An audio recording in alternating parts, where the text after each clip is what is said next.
La insoportable levedad del ser es una novela escrita en 1984 por el novelista, dramaturgo y poeta checo Milan Kundera. Está ambientada en Praga durante la época de 1968 hasta 1980 más o menos, durante la invasión de Checoslovaquia por el Pacto de Varsovia. En esta novela hay varios personajes, pero creo que los más importantes son estos 5: Teresa, Tomás, Franz, Marie-Claude y Sabina.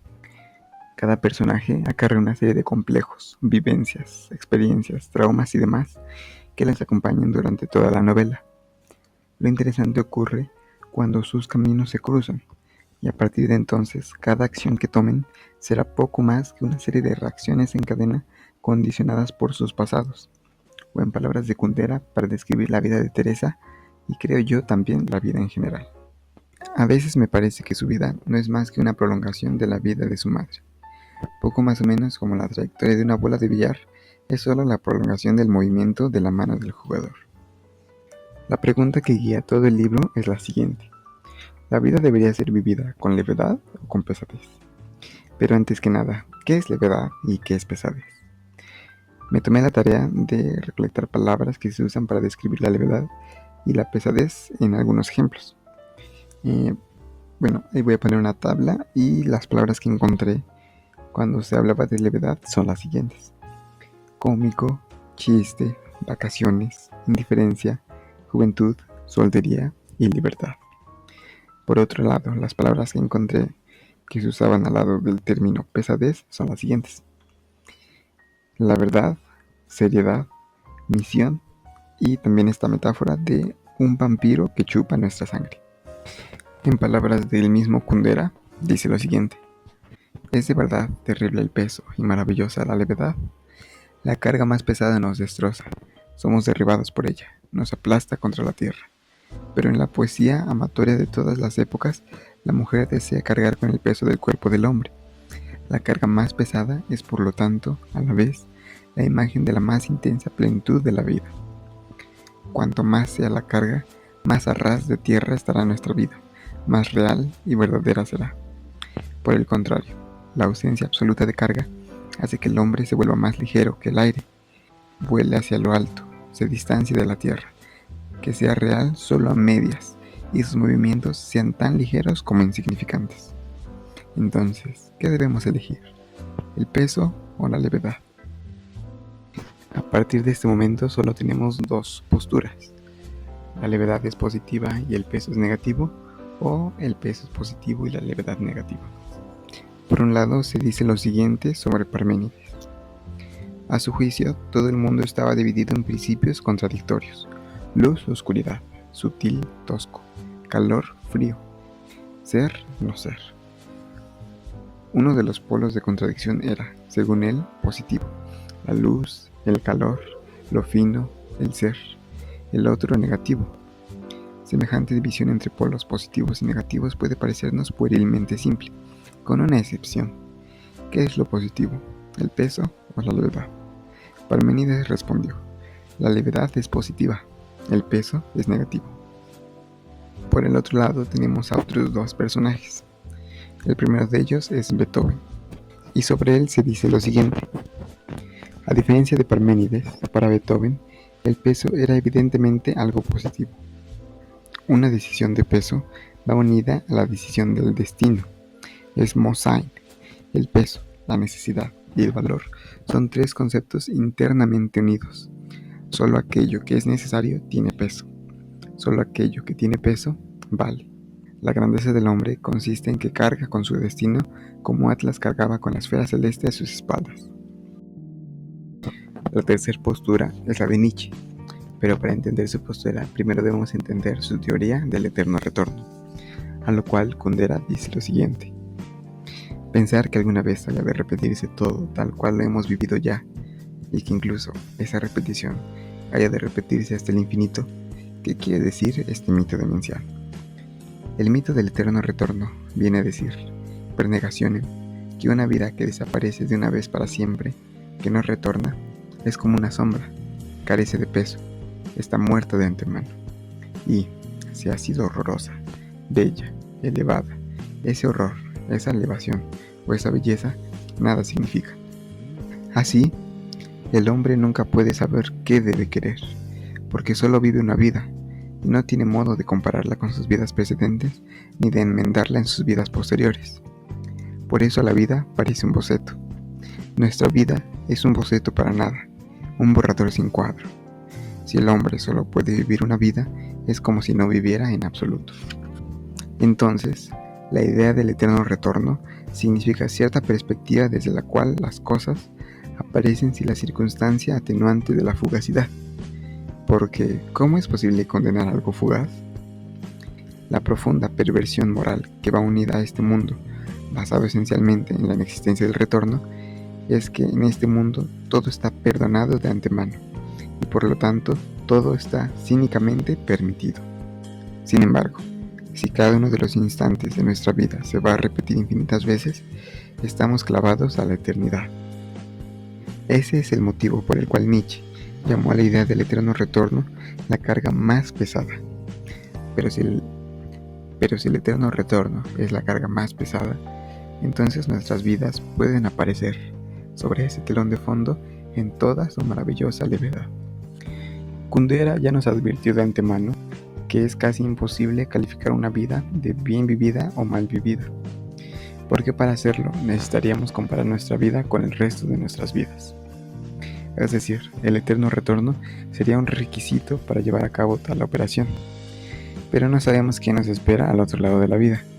Por eso dice que la vida parece un borrador sin cuadro.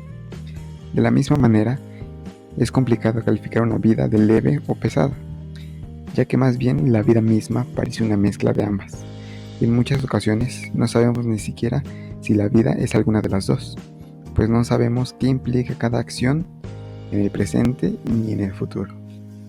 Sin embargo, y yo creo que por motivos de narración y ejemplificación, Kundera nos presenta personajes casi en su totalidad, ya sea pesados o leves.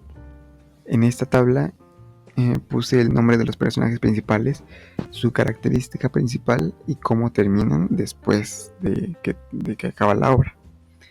Tomás es un personaje sumamente leve que quiere pasar a ser pesado. Teresa, por el contrario, es una persona muy pesada que quiere pasar a ser leve. Un caso excepcional es el de Sabina, que siempre fue leve y de hecho así quería morir. Franz, por otro lado, era pesado y quería pasar a la levedad. ¿Por qué califico a estos personajes de esta manera? Bien, Tomás es un médico y un don Juan muy popular entre colegas y mujeres, que vivía la vida sin compromisos, sin ataduras. Tuvo un hijo, pero en algún momento se separó de su mujer y no se hizo cargo de él. Así vivió hasta que llegó Teresa. Teresa, según Kundera, es el conflicto alma-cuerpo. Qué pesada vida tenía. Teresa siempre toma todo muy en serio, a pesar de que su madre sea pura levedad. Quizá por reacción y desprecio se convirtió en justo lo contrario. Tomás, en su levedad, le es infiel a Teresa muchísimas veces. Teresa, en su pesadez, sufre a diario las infidelidades de Tomás. Por otro lado, Franz, junto con su pareja Marie-Claude, llevan a cabo una relación muy pesada. Se casó con ella porque Marie-Claude le amenazó con suicidarse si Franz lo abandonaba. Marie era una insoportable pesadez para Franz. Por eso la definición de amor para Franz es la siguiente: quien se entrega a otro como un soldado que se rinde, debe hacer previamente entrega de cualquier tipo de arma, y si se queda sin defensa alguna ante un ataque, no podrá evitar preguntarse, ¿cuándo llegará el ataque? Por eso puedo decir, para Franz, el amor significaba la permanente espera de un ataque. Por otro lado, Sabina siempre estuvo decidida a vivir una vida en levedad. Tenía muchas parejas sexuales, entre ellas Franz y Tomás. Para Sabina, el amor, cuando se hace público, es decir, oficial, aumenta de peso y se convierte en una carga, que ella evidentemente no quiere cargar. Regresemos ahora al conflicto de levedad y pesadez. Ninguno de estos conceptos debe ser sobreentendido como buenos o malos per se. Es decir, una decisión leve no es automáticamente una acción insignificante, así como tampoco una decisión pesada es en automático una buena decisión. Podríamos incluso hablar ahora de levedad y pesadez negativa y positiva. Empecemos con la levedad. La levedad positiva es aquella que se hace como un descanso o para tolerar la pesadez del cotidiano de la vida. Por otro lado, la levedad negativa es aquella que carece de compromiso por un periodo largo de tiempo.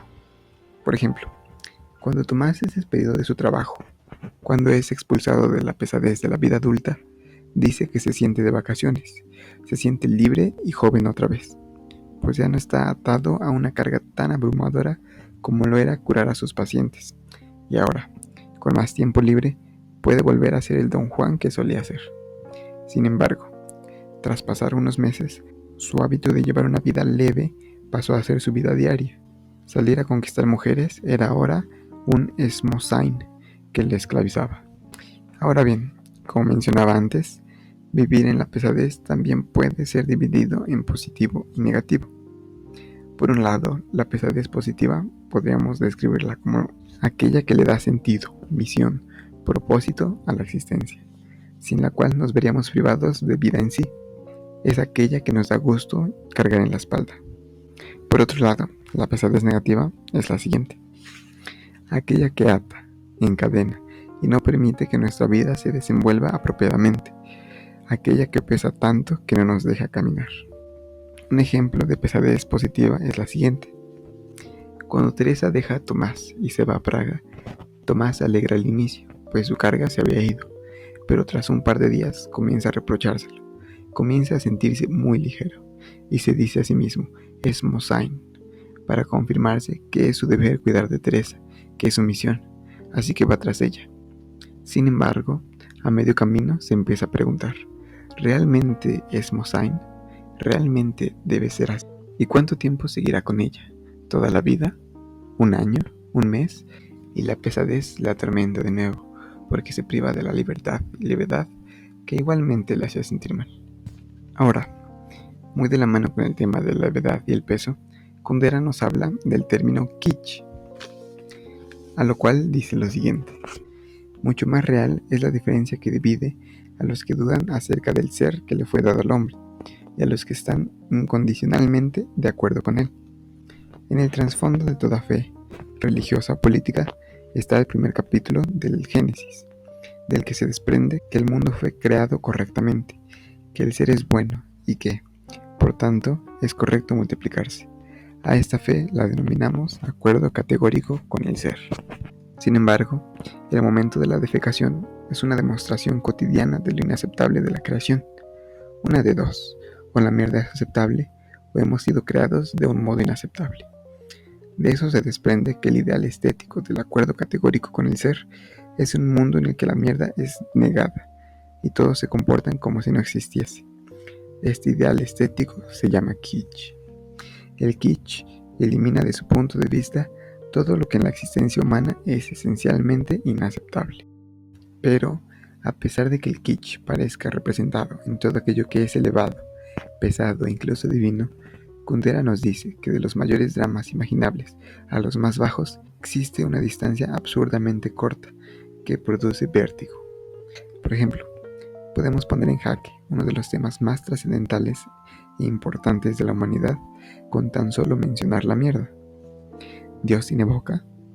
Ok, por lo tanto, come. Y si come, tiene tripas. Si eso es verdad, entonces también caga.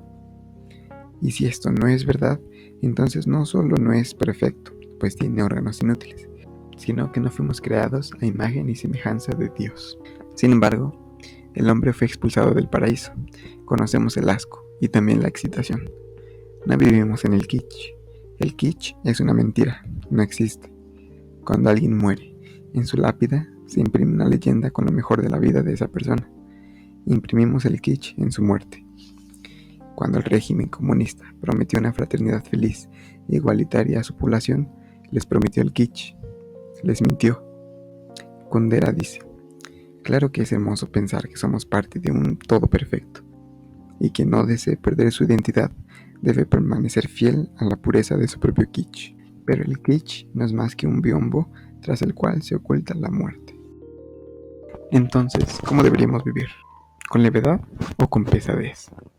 Este libro lo comentamos hace un par de días en un grupo de lectura y un chico dijo algo muy interesante cuando llegamos al momento de las conclusiones.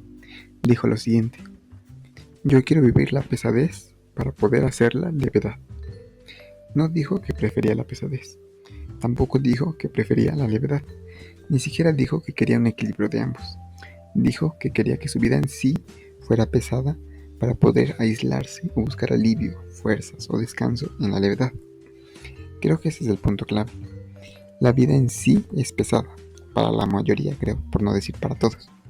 Lo queramos o no, nos vemos atados al yugo de la sociedad, del trabajo, de la familia, de los amigos y del kitsch interior. El problema es que esta pesadez suele resultar negativa, porque no escogimos cargar con nada de esto. Entonces muchos se refugian en la levedad, pero en la levedad negativa, lo cual resulta contraproducente. Sobre esto de la levedad negativa y positiva, Eric Fromm, en su libro de El miedo a la libertad, dice algo al respecto. La libertad recién conquistada aparece como una maldición. Nos libramos de los dulces lazos del paraíso, pero no somos libres para gobernarnos a nosotros mismos, para realizar nuestra individualidad. Liberarse de no es idéntico a la libertad positiva, a liberarse para. Yo creo personalmente que lo ideal sería buscar pesadez positiva entre todo el caos de la pesadez negativa. Así podríamos refugiarnos de vez en cuando en la levedad positiva, sin olvidar que la pesadez nos espera para ser atendida.